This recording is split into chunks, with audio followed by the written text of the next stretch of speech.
Hello and welcome to the Full Scottish here on Broadcasting Scotland. My name's Kenny McBride and I'm joined today by two of our excellent guests. We have first rural campaigner Amanda Bergauer, who is on this side of me. And on this side we have Andrew Wilson from All Under One Banner. So Andrew, how are you this morning? Kenny, good morning. I'm fine, thank you. Apologies for coming in late. Not at all. And Andrew, Amanda rather, how are things down your way? Well, Elvenfoot is having a beautiful sunny day, probably one of the two that we'll get this year. So everything is very good. Excellent. Well, we start our show today, as we always do, with our coronavirus statistics update. Now, this is up to 2 p.m. yesterday. Today's figures obviously will be published just a wee bit later on this afternoon.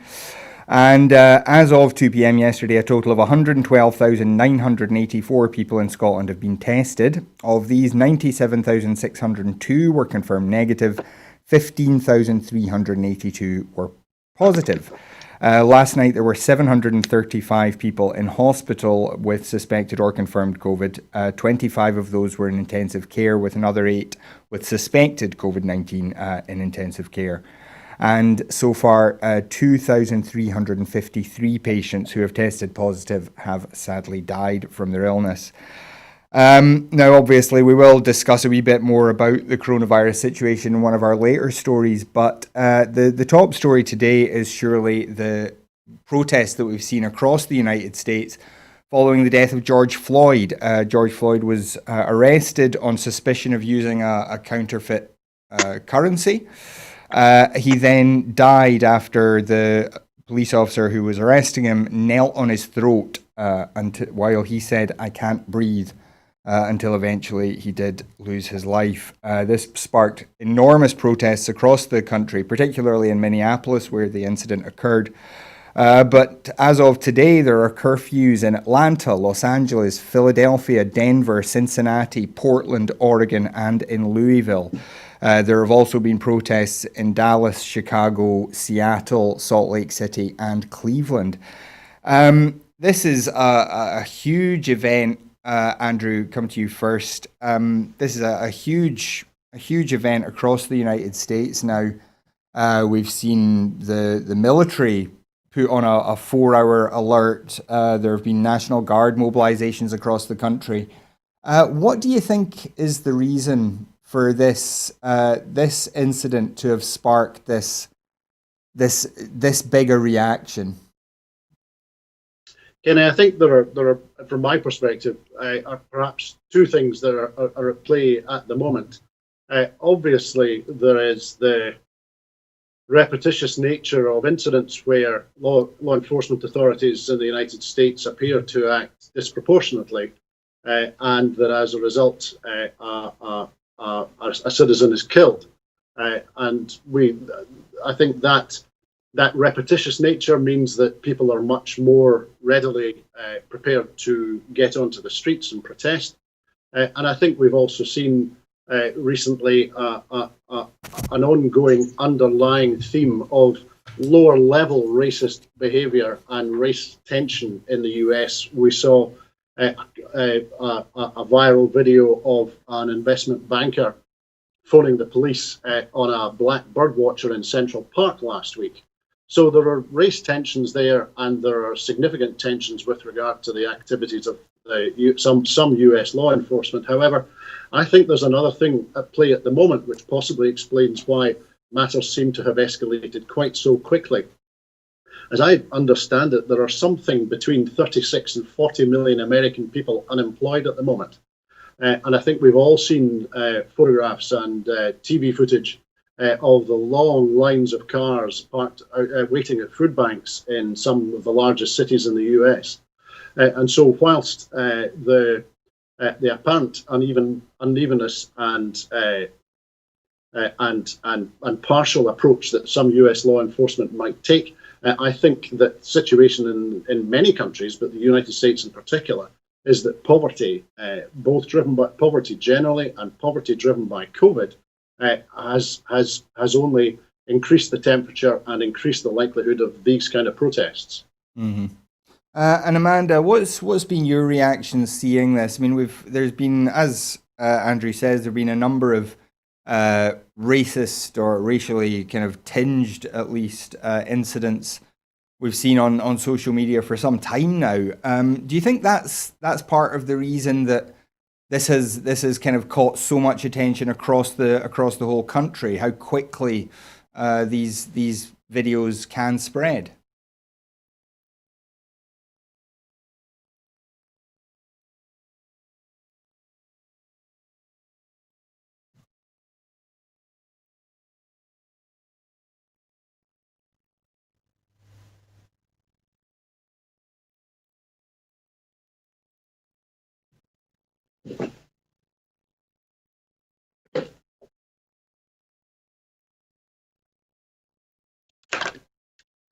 Amanda, sorry, we're having to be. Sorry, that was my fault. Oh, sorry.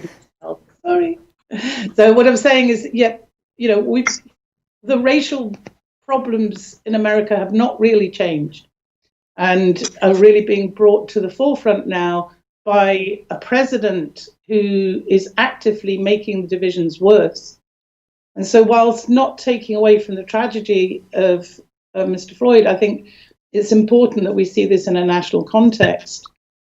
And at the moment, with 40 million people unemployed because of COVID, with more than 100,000 deaths, there are such big differences in equality across the country that you can understand why people are feeling very, very angry. And I have to say, of all of the social media clips that I've seen, the one that struck me the most was the petite chief of police in Atlanta actually walking without a mask, without any protection, through the demonstrators, talking to them and trying to de-escalate the situation. And that was probably the most cheering part of all of this, that some people do recognize that there is privilege and disadvantage and that people are not getting a fair shot. Yeah. We have seen in a number of cities. Going forward. Sorry, Kenny? Sorry, I was going to say, we have seen in a number of cities, police actually joining marchers, and as you say, talking to them, getting to showing a degree of solidarity with the protests. But you also mentioned Donald Trump. There were protests outside the White House, and he said that had people got past the fence, they would have been greeted with the most vicious dogs and the most ominous weapons I have ever seen. This follows his tweet the other day that was censured by Twitter, where he said, "When the looting starts, the shooting starts." What do you think the president's role is here? I think it's significant to note that our foreign secretary this morning on television said that it was not his job to comment on anything that the president says. And I just find that absolutely horrendous. If the foreign secretary's job is not to represent our views and call people out when they behave in a way that we as a society don't feel acceptable, then what on earth is a foreign secretary for? Mm-hmm. Andrew, on that note, what's been your take on Trump's behaviour during this eruption of protest, and if you have any thoughts on the reaction from the British politicians? Well, I suppose in the circumstances, if the British Foreign Secretary says it's not his job to comment, then organisations like Broadcasting Scotland will have to step into the breach if he's not prepared to stand up and say what needs to be said. I think it's clear that Trump is continuing to challenge the violent and divisive language of the segregationist 60s, and that's probably because that's when Cadet Bone Spurs grew up himself, and that's when his opinions were formed.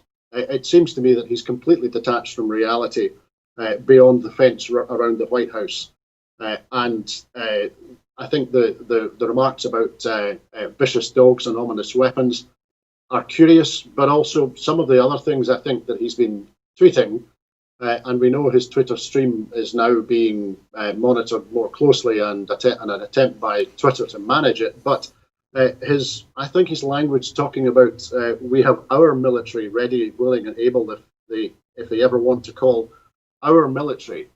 Now, that's not the kind of language I would expect to hear in the United Kingdom, for example, let alone Scotland. What does he mean by our military?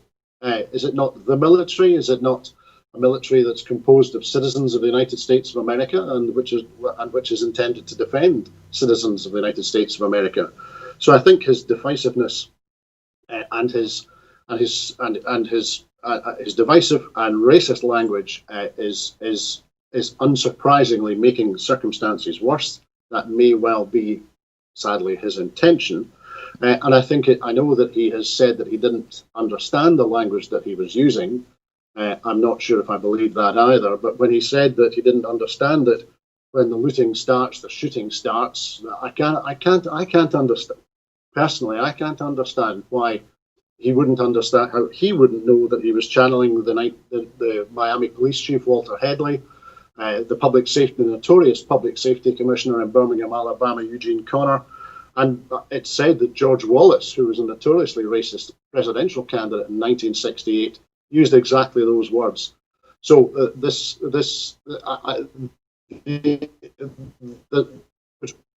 using, I think, is deliberate, and I think it's part of the continuing campaign, where in all circumstances he will never explain and he will certainly never apologise.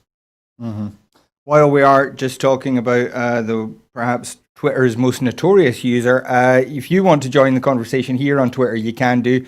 You'll see on the screen there, you can follow us at Broadcast Scot, and you can join the conversation using the hashtag #FullScottish, and then we'll flash some of those up on the screen as we go. And Amanda, to come back to you. We have seen, as I said earlier, National Guard mobilization. The first time the full Minnesota National Guard has been mobilized since World War II. There are National Guard units mobilized now in Ohio, Missouri, Wisconsin, and Tennessee. I mean, this is a military force. These are the military reservists of the United States being called up to deal with a domestic protests. Now, there are also stories that some of these protests have been infiltrated, that there are people trying to cause trouble, trying to stir up trouble by starting fires, by looting, and that some of these people might be white supremacists themselves. What do you make of those kind of stories? Is that something that we need to be on the lookout for? I think we need to understand that the military and the militia setup in the States is very different from anything that we know here. And the right to bear arms, which is all tied in to the establishment of militia, which originally was to hold the national government to account, to ensure that there was somebody to stand against the national forces. So when we look at this, it's not that unusual for the state guard to be used in times of emergency. And I think we shouldn't thereby look at, that would be like us sending the army into Glasgow. So it's not that unusual. There is a well-established use of those in civil times, in times of unrest, but also for flooding and what have you. I think that what we need to think about, though, is the north-south tensions and the racist elements actually make a civil war type of movement a lot more likely. And I'm not saying that it is likely, I'm just saying that it is more likely because a lot of those things have never been resolved. Especially if you're in the southern states, you will see the Confederate flag flying, and there is still quite a lot of loyalty towards some quite weird ideas. And that's going to be interesting. With a different president, that would probably be treated in a very different way. I think this particular president will see a reason to feed that rather than to try and slow it down.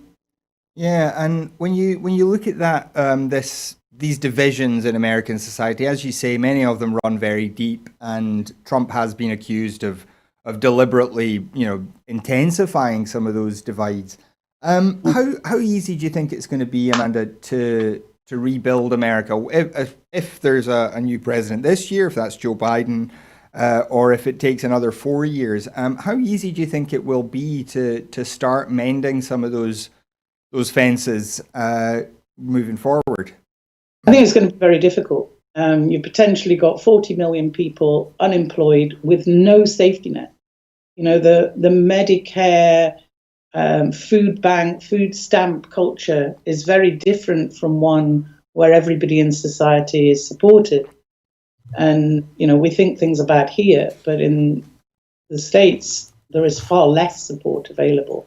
So if you just think about the sheer numbers, and then you need not just a president, but you need governors who actually want to get it all working again. And so it's not going to, certainly won't be fixed by the election, but, you know, elections are about promises, not about delivery.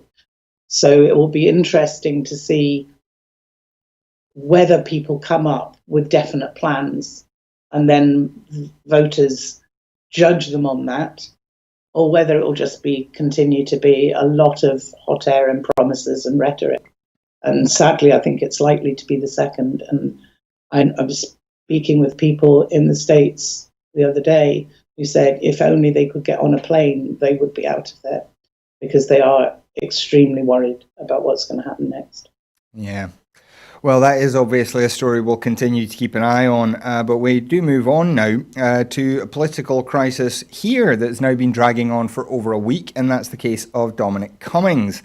Dominic Cummings, of course, broke lockdown to visit Durham and then to visit Barnard Castle, test his eyesight.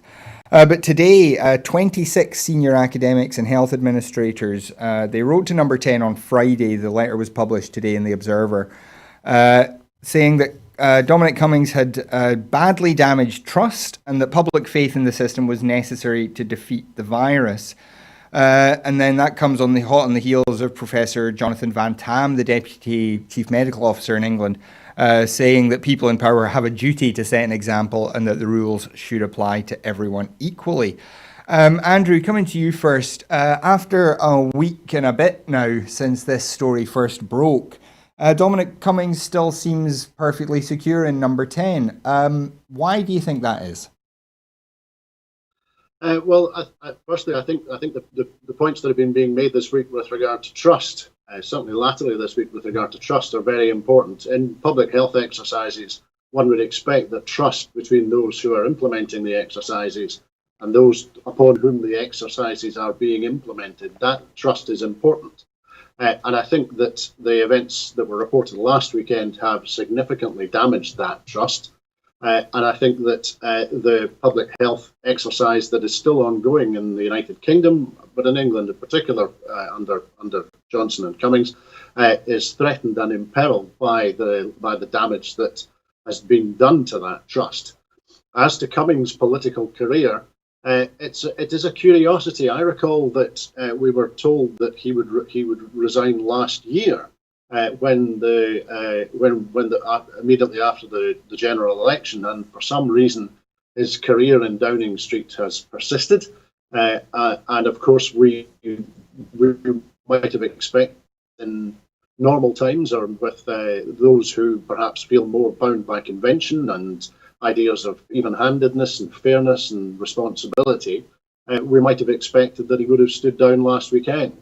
However, it's clear that the forces which hold sway over the government and over the Conservative Party, who clearly regard Cummings as some form of leader following his success with the Brexit campaign, it's apparent that the support for Cummings and the halo which has been created, or the story which has been created around Cummings as some kind of guru, whereas it might otherwise be thought that he's quite a successful data scientist or perhaps an effective marketeer. But I think it may be the case that we are seeing examples again that he is now regarded as such a guru to the Brexit movement and to the ERG, who appear to continue to hold the Tory party hostage, they will not allow Cummings to leave because they fear for Project Brexit if their guru is no longer around. Mm-hmm. Amanda, when you look at this, there was a poll in the Observer as well today, and by Opinion, saying that 81% of people say that Dominic Cummings broke the rules, 67% don't believe his story, 68% think he should resign, and 52% of Tory voters think that he should resign. Why do you think it is that the government, Boris Johnson specifically, is so resistant to letting Dominic Cummings go, even when it is clearly doing serious damage to his public profile? Well, I think first of all, you have to think about who's in charge and what the goal of this government ultimately is. And I don't, we're currently in a pandemic situation, but the Prime Minister is prepared to go for an early unlock just in order to get Dominic Cummings off the front page. It's not working. There's some really interesting stuff coming out today in the papers about his so-called father's farm, where he is a co-owner, and where the cottage that he stayed in didn't have any planning permission and he hasn't paid any council tax on it. So the story is going to continue to go on for as long as Cummings is at the centre of this. But this government is an ideological one that is there to serve the people who benefit from Brexit. And we've all been a bit distracted because, after all, it's a pandemic. But let's not forget what their ultimate goals are. And while we've been worried about lockdown and test, trace, isolate and all of these things, what they've actually been doing is making deals with the United States, the terms of which have to be kept secret for 5 years. So does that sound like we're getting a good deal? I think we sometimes give the government the benefit of the doubt where we really shouldn't. And they are right on track to do what they wanted to do. Mm-hmm.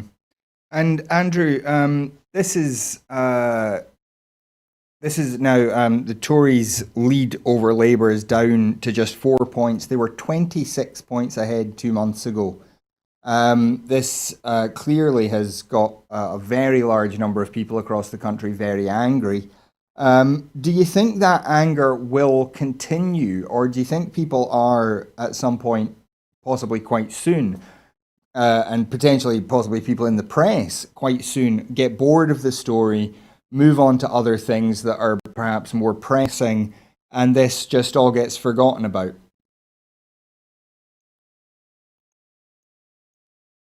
Andrew? Sorry, Ken, I didn't realise that question was sorry. My apologies. Can you say that again, please? Yeah, I was just saying the Labour are now only 4 points behind the Tories in this poll. It was 26 points just a couple of months ago. Do you think this is something that is going to have legs? Do you think people are still going to be talking about this months from now, potentially even years from now, closer to the next election? Or do you think some other aspect of this coronavirus story is going to take over the front pages and this will all be forgotten about fairly soon?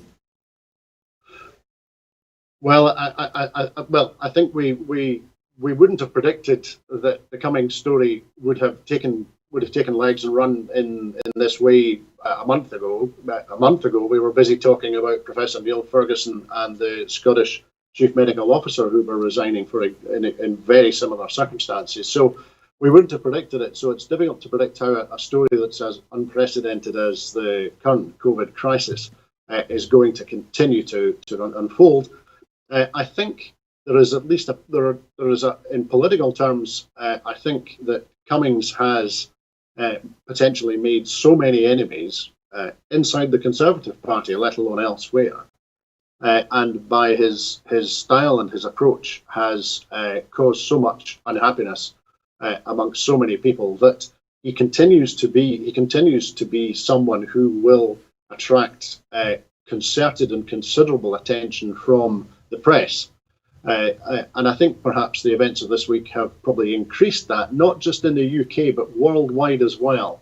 I think it's widely reported outside the UK that Cummings is in fact running the government, and that Johnson is powerless, and that the constitutional and political issues that arise from that situation are astonishing and are significant. And I think we've seen a lot of reporting of that around the world.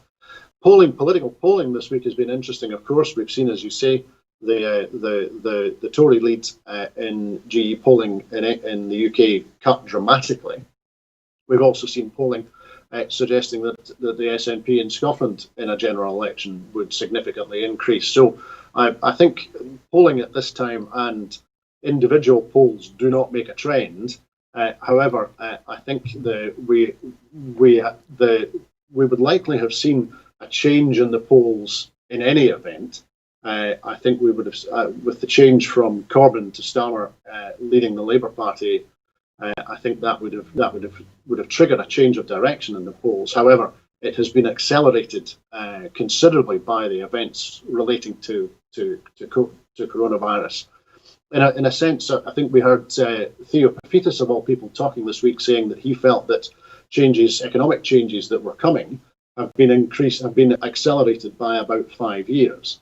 And I wonder if there's if that change, if that acceleration is also being reflected in our politics now, because the crisis has changed people's priorities, has changed people's focus, and the behaviour and actions of some people during the crisis have exposed them for what they really are, and so I think we might yet see a change, and I think Cummings will remain a figure who attracts very, very close attention. As Amanda says, the papers that broke the story last week are continuing, as you would expect, to dig the story as hard as they possibly can, because they are confident that there is more there. And so I don't think Cummings is going to, unless he resigns, I don't think Cummings is dropping off our front pages anytime soon. Mm-hmm. And Amanda, historically, when a special advisor or somebody like that becomes the story, they resign. That's just how these things are done. What happens to the British constitution, such as it is, when that sense of a kind of honours-based system breaks down, when people just say, well, I'm not resigning, I'm not going? Should there be some method to kind of impeach a special advisor, if you like? So I think that, you're absolutely right. In previous times, were a SPAD to become the news, they would be gone. But I think the fact that he is still there and says quite proudly that he will be there for another 6 months and then he'll go on his own terms, one assumes post-Brexit, I think that shows us that this is no ordinary special advisor. And I think also that's only part of the threat to our democracy at the moment. It's unbelievable that, having just proved that remote voting and having remote access to our parliament works, this government has decided to abandon it and to reduce the number of MPs that are allowed to participate in debates to the selected few that are allowed to attend the House of Commons. And that, for me, is an even bigger threat to our democracy, because we normally rely upon our MPs to represent us in debates, in committee, in everything else.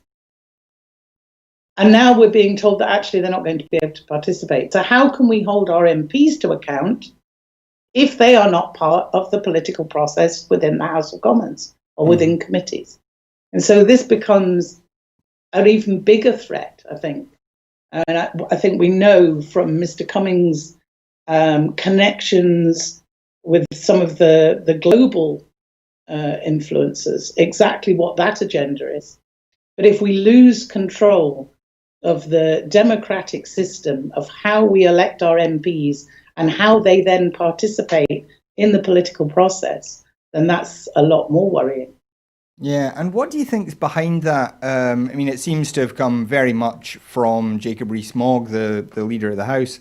Why do you think there is such an urgency to get Parliament away from virtual participation and away from electronic voting when there still isn't a practical way to vote with only 50 MPs allowed in the chamber, and obviously the lobbies being far too crowded for any sort of physical distancing? Well, only Mr. Rees-Mogg would know his motivation. It could be that he's a dinosaur.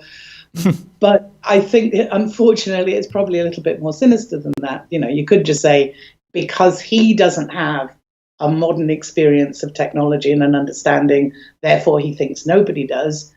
But, we have just gone through a situation where it was all working incredibly well.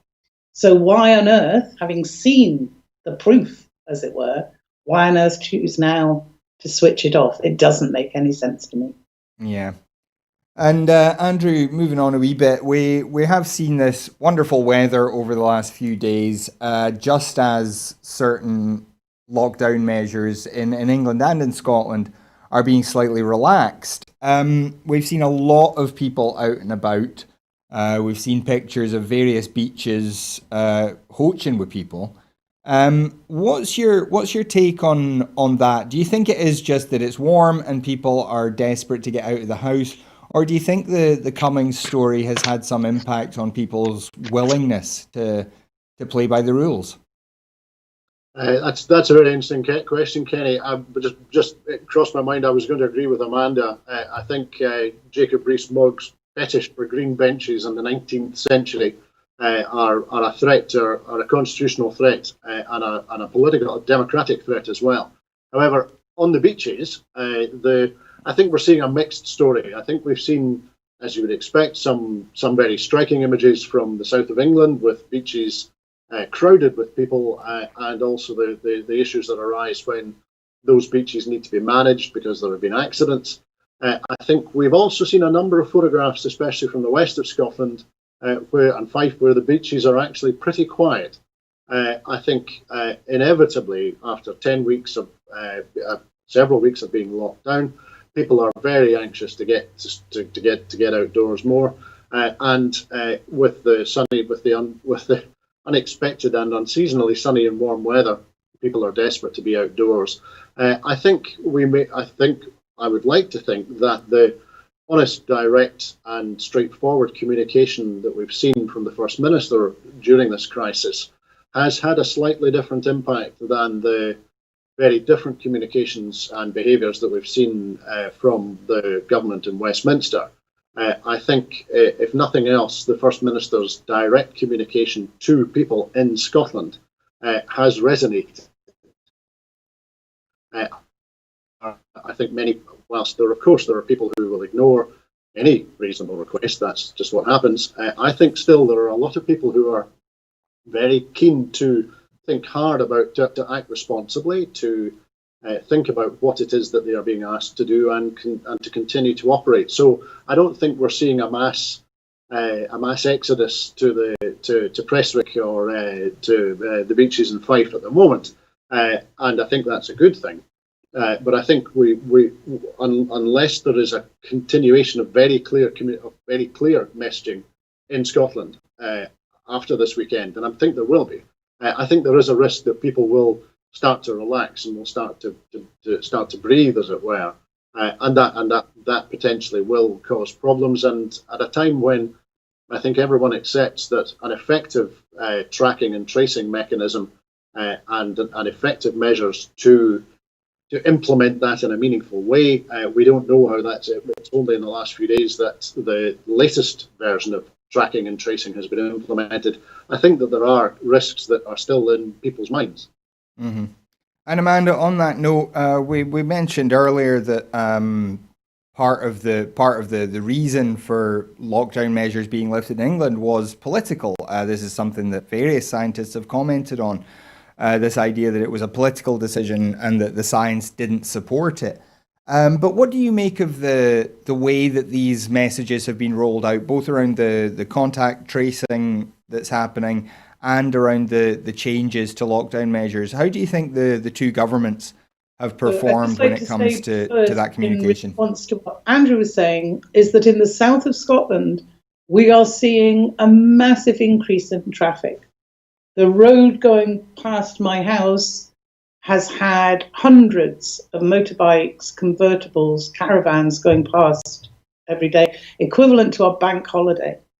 And people in the south of Scotland are extremely concerned. And Fries and Galloway has actually managed to keep the deaths very low.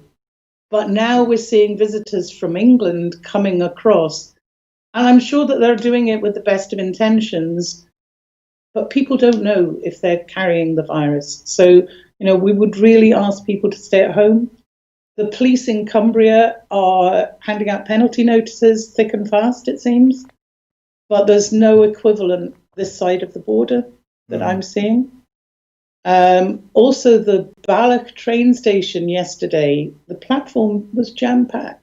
Mm-hmm. So I'm not sure that we're all being as good as we ought to be, or whether it's local people are behaving and people from further afield aren't. We don't know that. I think people where I live are very scared, and they're not going to be breaking lockdown anytime soon, especially the people who have been shielded, and all of a sudden things are meant to be very different, and that's more an English thing than a Scottish thing.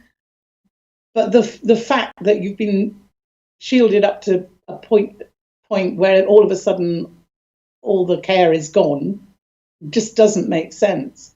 And what people tend to forget about this is that we've got 8,000 new cases a day across the UK still. That's the same as when we went into lockdown. So how could this possibly be the right time to lift it, apart from political expediency? Yeah. And Andrew, on that point, Amanda was talking about people who are shielding there. Now, people in England have been told that we're shielding, have been told that they can now go outside, they can go and meet somebody from another household if they're people who are living alone.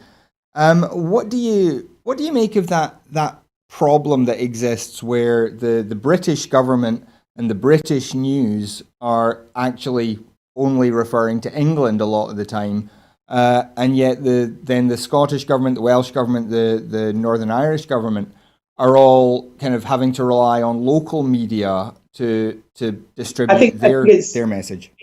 It's a really strong indication of the problems of having a foreign-owned media. Now, some of them are, global publications or are based outside of the UK. But the fact that we don't have a strong Scottish media that speaks only about things in a Scottish context, whether it's local stuff or whether it's interpreting international things from a Scottish perspective, the weakness of that has been shown very, very clearly. So we need Broadcasting Scotland and more independent outlets to really start giving some clarity to people, because it is confusing when our national broadcaster is giving the view of a different country or telling us what the lockdown situation is in a different country. It's no wonder that people get confused. Yeah, Andrew, we had Delith Jewell on, the Plaid Cymru member of the Welsh Assembly, and she said that Wales faced a problem because it didn't necessarily have the independent media to be able to press a different message to England if that was what the Welsh government chose to do. I mean, how big a problem is this generally in managing a pandemic like this, where governments aren't able to get that word out? I think it's been to reflect and agree with what Amanda was saying. I think this the lack of a Scottish media, of a mainstream British Scottish media, has been a cultural problem for many years, and has probably been at least a significant part of the constitutional and political challenges that Scotland has faced over the years. So the problem has been there underlying, perhaps not thrown into such sharp relief as it has been now, but I think the problem has been there for some considerable time. Mainstream news broadcasting from London continues to take a very to be fair, a very London-centric view, and if it's not a London-centric view, it tends to be certainly a view from England. So that challenge has been there for us for a long time. I think even though Jacob Rees-Mogg may be living in the 19th century, for the rest of us who are living in the 21st century, the availability of information, not by bypassing the BBC and ITV, bluntly, I think that is certainly helping.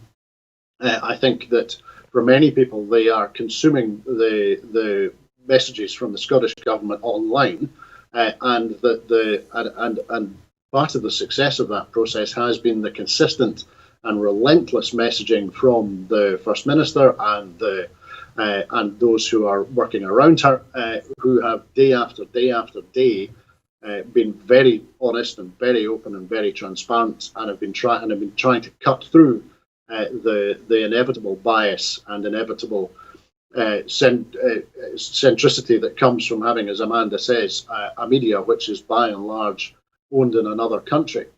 So I think we've seen maybe some progress in cutting through that problem, but not enough. And there is a lot. If anything comes out of this, if we have a resurgent and an energised independent media based in Scotland, then that might be a small crumb of comfort out of everything that's happening just now. Mm-hmm. And Amanda, one of the other issues that we get in the Scottish media is incessant comparisons with England. Everything that the Scottish government does is measured against what has happened in England. Now, obviously, international comparisons are not a bad idea by any stretch, but do you think Scotland is hurt by the fact that everything the Scottish government does is immediately measured against England rather than measured in its own right?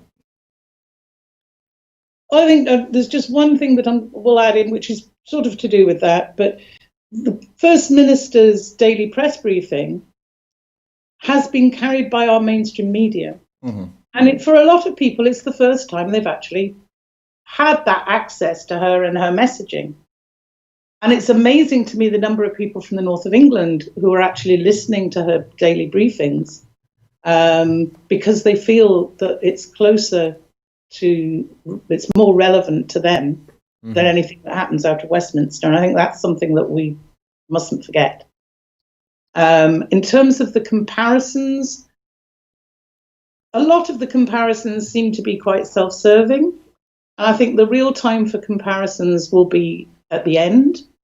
But it is useful to learn as we go along without drawing any final conclusions. We can look at what other countries have done and why their outcomes have been so much better than ours.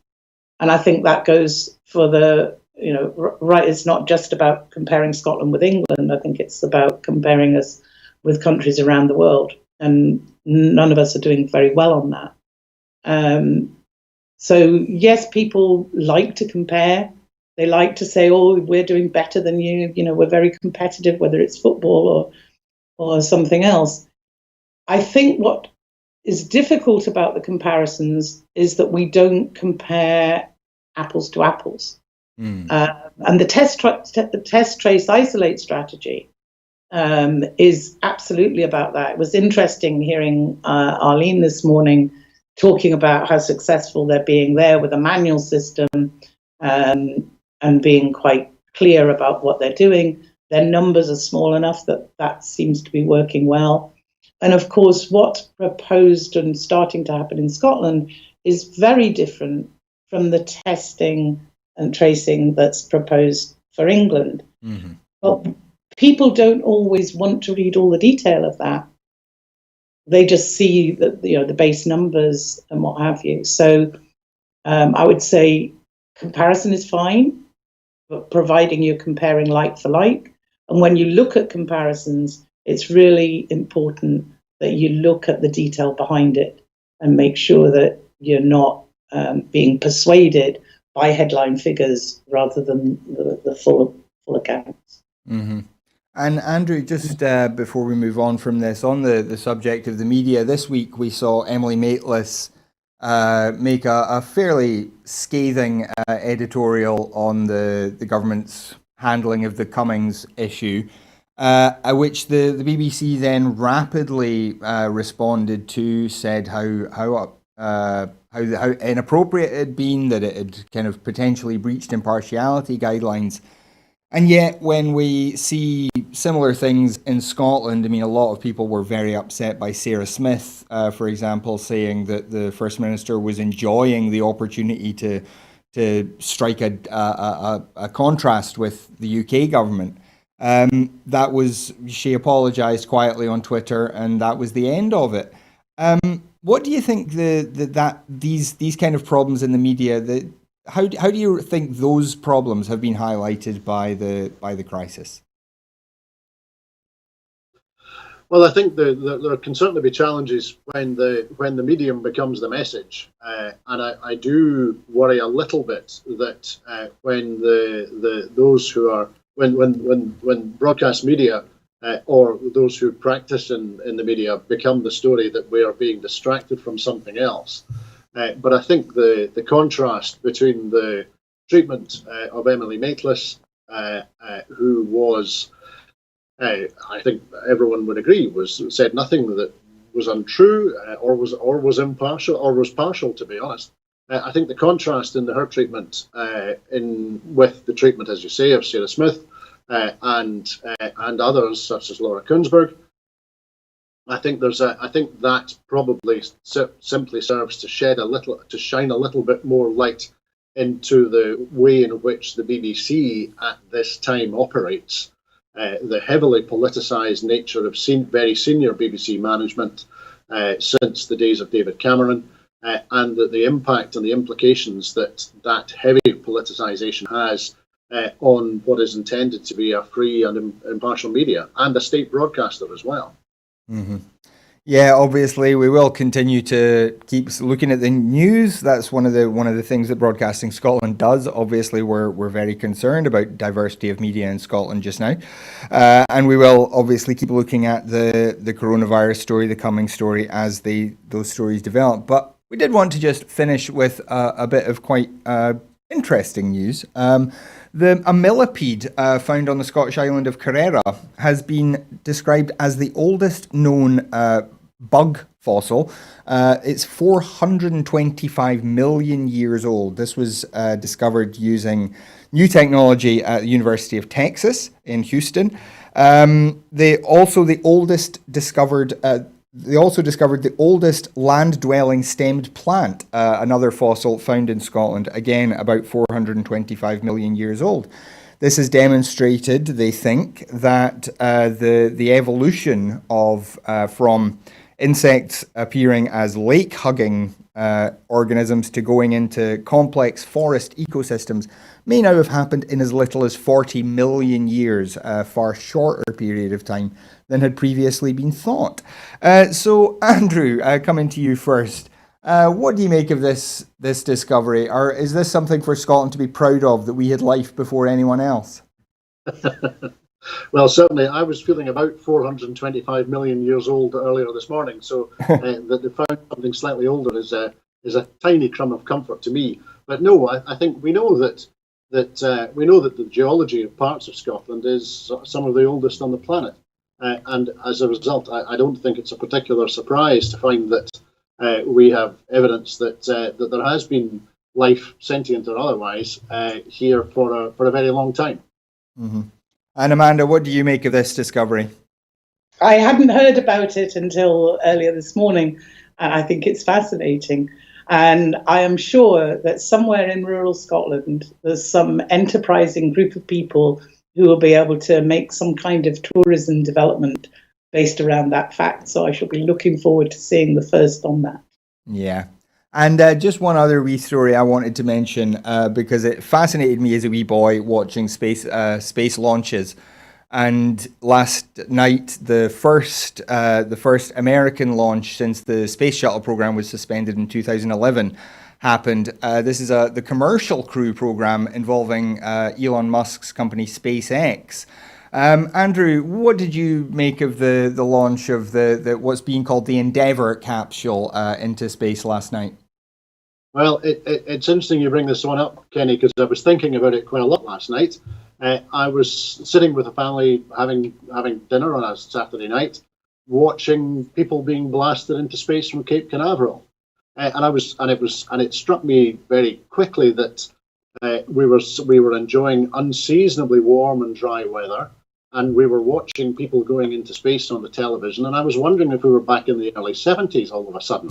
It felt that we had time shifted backwards to perhaps a more innocent, more gentle time, and certainly that certainly triggered in my mind an indication that perhaps in other parts of the United States they were slipping back into the 1960s with the images that we were starting to see on the streets and that we were talking about at the top of the show.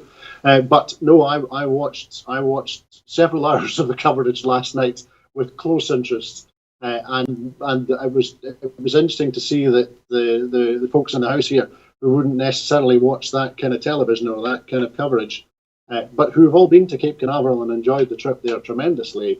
Everyone sat and watched it with close interest, and there was a great discussion. So I think people are encouraged to see space exploration restarting again. It'll be interesting to see how it works using this slightly outsourced model that is being used just now, and its setting in the current political climate will be interesting too. But in terms of the engineering and in terms of the human race more broadly, and our ambitions to explore and our ambitions to understand, I think it was great to see a successful launch last night, and I hope that leads us to see a successful mission all the way through. Yeah. And Amanda, same question to you really. What did the launch of the SpaceX rocket mean to you? When I was a child, I had a book called One Day You Will Go to the Moon, because at that point it seemed quite likely that we would be taking space rockets to different places and what have you. So I think we're now at an interesting situation where private business is taking the reins on some of this, which is a good thing. But at the same time, we're going to be talking about a degrowth potential future for society as a whole. And there needs to be this debate about where our priorities lie. So is it about well-being and circular economy and making things happen at a local level and being self-sufficient? Or does the resilience come from getting at least some of us off this planet? From an evolutionary point of view, that would be a safer thing for humanity, to make sure that we weren't just on one base, that we may be damaging quite badly. So I shall hope that this will instigate some discussions of that ilk, to see where the balance should be in those two things. Yeah. I mean, it is, as I say, it's fascinating. When I was young, it was something I always looked forward to, was seeing a shuttle launch. So as we said there, seeing a launch from Cape Canaveral for the first time in 9 years, I think will be very exciting to a lot of young people. And of course, it also means that Europe and the US are no longer reliant on Russia for access to the space station, which I think in political terms will be welcomed by a lot of people. But that is all we've got time for today. I'd like to thank Andrew Wilson and Amanda Bergauer very much for joining us. It's always a pleasure to speak to both of them. And we'd like to thank you at home for joining us as well. If you're able to support us, we hope you are, then please do go to broadcastingscotland.scot/register. The address is on the screen there. Sign up as a supporter, and your £5 a month first of all helps us keep the lights on here, but then lets us develop the quantity, the quality, and the type of programs we produce for you. If you're not able to support us financially, please don't worry about that. The shows will always be free to view online. That is one of the guiding principles of what we do here at Broadcasting Scotland. But you can still help us by following us online. Follow us on Twitter at BroadcastScot, or search Broadcasting Scotland on Facebook. You'll find us there. And then share the programmes around. We do need you to be our marketing division. Let people know why you watch Broadcasting Scotland. Let them know that Broadcasting Scotland exists, that there is this independent broadcaster bringing you the news, free of some of the other kinds of interests and bias that you might see in certain other types of media. And finally, if you want to get involved here at Broadcasting Scotland, there's always work to be done, whether it's as a journalist, compiling stories for me to talk about on screen, whether it's working behind the cameras, doing technical stuff, or whether it's appearing on screen yourself, and potentially even as a guest on the show. If there's something that you've got an insight into and you'd like to talk about, then let us know. But if there's anything you want to get involved with here at Broadcasting Scotland, there's a lot to be learned. There's a lot of skills you can develop, or some skills that you can put to use. Maybe you're a retired journalist or a retired cameraman or something like that. You might want to get involved. Then do please get in touch with us. We're always willing to hear from anybody. So that is all we've got time for today. So I'd like to thank once again Amanda Bergauer and Andrew Wilson for joining us. Gordon will be back tomorrow at 7 with Scotland at 7. I'll be back on Tuesday as usual. But until then, do have a safe but very enjoyable, beautiful Sunday afternoon. Goodbye.